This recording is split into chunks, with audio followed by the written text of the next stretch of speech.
Delight IAS पर आप सभी का एक बार फिर से बहुत बहुत स्वागत है। तो यूपीएससी प्रीलिम्स एग्जामिनेशन की आप लोगों की तैयारी बहुत अच्छे तरीके से चल रही होगी और यूपीएससी की तरफ से जो है एक नोटिफिकेशन जो है वो जारी किया गया है। इसको नोटिस मान सकते हैं आप लोग।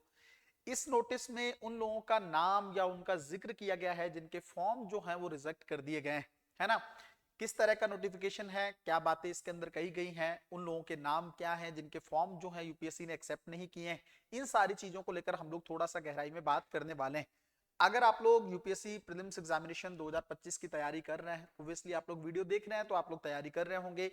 अगर आप चाहते हैं कि आपका जो जीएस में आपको एक भी परसेंट डाउट ना रहे, बहुत अच्छे से आप लोग जो हैं प्रीलिम्स एग्जामिनेशन को क्वालिफाई कर लें, तो आप डिलाइट आईएएस के क्रैश कोर्स को ज्वाइन कर सकते हैं, है ना। सब्जेक्ट वाइज भी यह कोर्स अवेलेबल है। जिस सब्जेक्ट में आप वीक हैं उस सिर्फ उसी सब्जेक्ट के लिए भी आप इसको ज्वाइन कर सकते हैं। रिकॉर्डेड फॉर्म में भी अवेलेबल है, लाइव क्लासेस भी इसकी चल रही हैं। जिस भी तरीके से आप तैयारी करना चाहते हैं तो आप इसको ज्वाइन कर सकते हैं, रिस्क मत लीजिए, है ना। आपको पता है अगर प्रीलिम्स एग्जामिनेशन आप मिस करते हैं तो फिर आपको नेक्स्ट ईयर ही प्रीलिम्स देने का मौका मिलेगा। तो इतना बड़ा रिस्क अपने जीवन में आप लोगों को नहीं लेना चाहिए। जल्द से जल्द क्रैश कोर्स को ज्वाइन करें। जो क्लासेस हो चुकी हैं उसको जल्दी से रिकॉर्डेड फॉर्म में कंप्लीट करें ताकि आपका कंप्लीट रिवीजन विद नोट्स जो है टू द पॉइंट आपकी चीजें हो जाएं। अब ये नोटिस किस तरीके का है आपको पता है कि इस बार जो फॉर्म है यूपीएससी का काफी डिफिकल्ट रहा है ना। काफी एक तो बड़ा लेंदी फॉर्म था और दूसरी चीजें ये थी कि बहुत सारे लोग समझ भी नहीं पाए कि इस फॉर्म को किस तरीके से फिल करना है।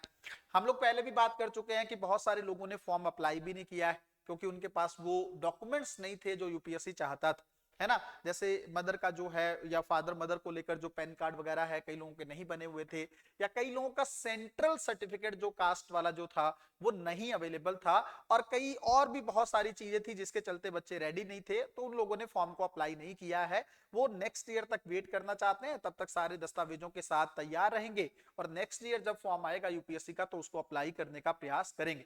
तो ये चीजें हम लोगों ने पहले डिस्कस की। अब कुछ लोगों का फॉर्म जो है हाफ हो गया था या रुक गया था बीच में।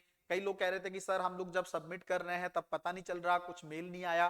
तो इसके माध्यम ये जो पीडीएफ है इसके थ्रू आप लोगों को ये पता चल जाएगा कि आप लोगों का जो फॉर्म है क्या वो सबमिट हो चुका है, उसमें कोई प्रॉब्लम नहीं है। अगर इस लिस्ट के अंदर आपका नाम नहीं है इसका मतलब आपको घबराने की जरूरत नहीं है, परेशान होने की जरूरत नहीं है। तब आपका फॉर्म जो है यूपीएससी के द्वारा एक्सेप्ट कर लिया गया है। अब देखेंगे कौन कौन से लोग हैं जिनका जो फॉर्म में जिनको यूपीएससी ने जिनका फॉर्म जो है वो रिजेक्ट कर दिया है। ये कुछ नाम है, मैं चाहूं तो मैं इन सब नामों को हम लोग पढ़ लेते हैं। पहला नाम है अभिषेक कांत रावत है।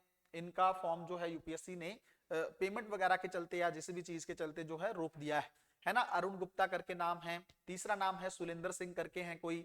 चौथा है शिवा कर्मदानी। पांचवा जो है वो सोमनाथ नाग करके कोई है। आशीष भट्ट हैं और कोडे गोविंद महादेव हैं, सोमुराज हैं, है ना। और ये षष्ठी कुमार बी करके कोई नाम है, अशोक कुमार हैं, नरबीर हैं, गुड्डू हैं।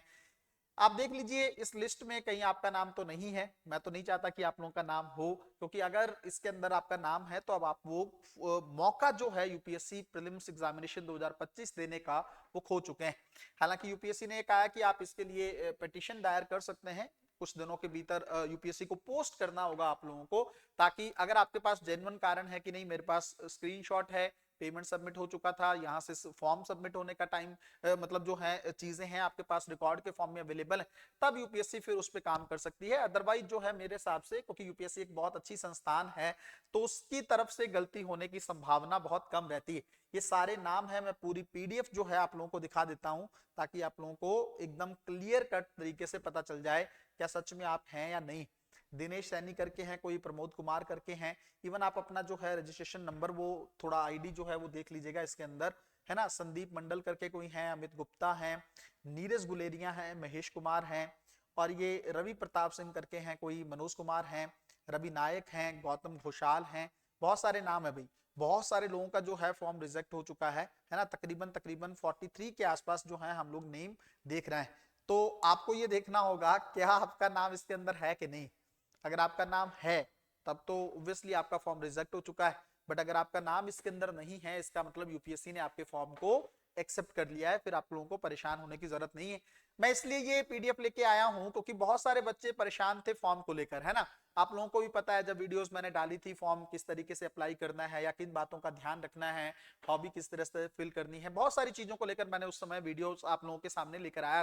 तो उस टाइम पे बहुत सारे कमेंट्स थे, सर मेरा फॉर्म आधा भरा गया है, पूरा नहीं भरा गया है, पेमेंट फेल हो गई है या पेमेंट हो गई है, सबमिट का ऑप्शन नहीं आया, ये सारी चीजें थी।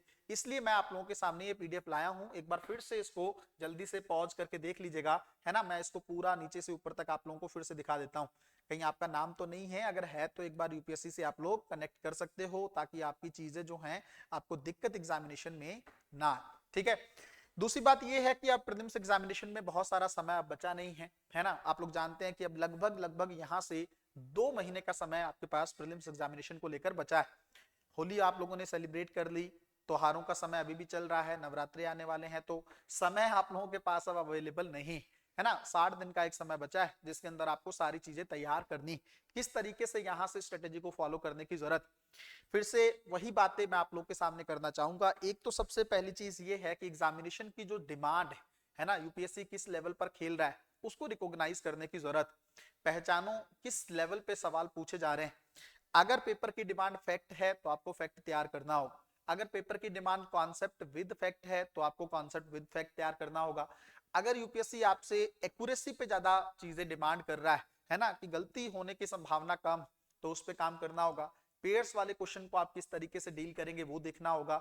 आजकल स्टेटमेंट वाले क्वेश्चन यूपीएससी पूछने लगा है ना, मेरे को वो बहुत आसान लगते हैं, क्योंकि अगर आप एक स्टेटमेंट को कट कर देते हैं तो आपका आंसर आ जाता है, फिर आप उसके अंदर आपको दूसरा स्टेटमेंट पता होने की जरूरत नहीं होती है ना। वो बात उसमें फंसने का इशू होता है जब दोनों ही स्टेटमेंट ठीक हो, क्योंकि वो पूछता है क्या स्टेटमेंट 1 जो है वो सेकंड को एक्सप्लेन कर रहा है कि नहीं कर रहा है ना। तो कहीं ना कहीं पे जो स्टेटमेंट 1 को ही सेकंड स्टेटमेंट जो है वो एक्सप्लेन कर रहा है कि नहीं, ये इस तरह के सवाल यूपीएससी पूछता है। वहां पे तो थोड़ा सा फंसने की गुंजाइश रहती है कि दोनों ठीक है उसके बाद भी आप लोग सही आंसर पे नहीं पहुंच पा रहे हैं। लेकिन अगर आपने एक को एलिमिनेट कर दिया है, सेकंड कट कर दिया या फर्स्ट कट कर दिया, तो फिर आपके पास ऑप्शन अवेलेबल है, आप बहुत आसानी से उस आंसर को डील कर सकते हैं।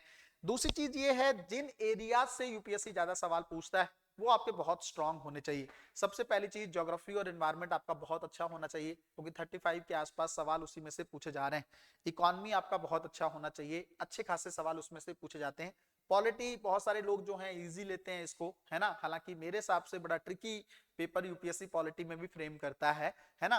पर पॉलिटी को लेकर एक कॉन्फिडेंस आपके अंदर बिल्ड हो जाता है कि नहीं पॉलिटी हम डील कर लेंगे। एक्यूरेसी उसके अंदर कम से कम 95% के आसपास होना चाहिए, एक या दो सवालों से ज्यादा पॉलिटी में गलत ना हो, और कम से कम ये कला आपके अंदर होनी चाहिए कि किन क्वेश्चन को अटेम्प्ट करना है और किन क्वेश्चन को छोड़ना है ना। तो सब्जेक्टिव फॉर्म में आपको देखना होगा किन एरिया से यूपीएससी ज्यादा सवाल पूछ रहा है और किन एरिया से यूपीएससी कम सवाल पूछ रहा है ना। उस हिसाब से अपनी तैयारी को अंजाम तक आप लोगों को पहुंचाना है। अगर आप लोग इसी पीडीएफ को चाहते हैं तो टेलीग्राम आप लोग डिलाइट आईएएस का ज्वाइन कर सकते हैं, लिंक सभी डिस्क्रिप्शन में दिए हुए हैं। जितने भी मैपिंग के वीडियोस वगैरह चल रहे हैं, जितनी भी चीजें उस फॉर्म में चल रही हैं, वो सारी पीडीएफ जो हैं वहीं पे शेयर की जा रही हैं। कुछ भी अपडेट होती है यूपीएससी को लेकर भी, आगे आप लोगों को पता है क्योंकि एग्जामिनेशन आना है, फिर कट ऑफ को लेकर चीजें होंगी या आंसर की जो है वो जारी की जाएंगी। अभी इंटरव्यू यूपीएससी के चल रहे हैं, अप्रैल में खत्म होने वाले हैं, तो वो सारी चीजों को लेकर अपडेट अगर आप लोगों को चाहिए तो डिलाइट आईएएस का टेलीग्राम चैनल आप लोगों को जल्द से जल्द ज्वाइन कर लेना चाहिए। मिलते हैं अगली वीडियो में, तब तक अपना ध्यान रखें, अपनी पढ़ाई को बहुत अच्छे तरीके से करते रहें। बहुत बहुत धन्यवाद।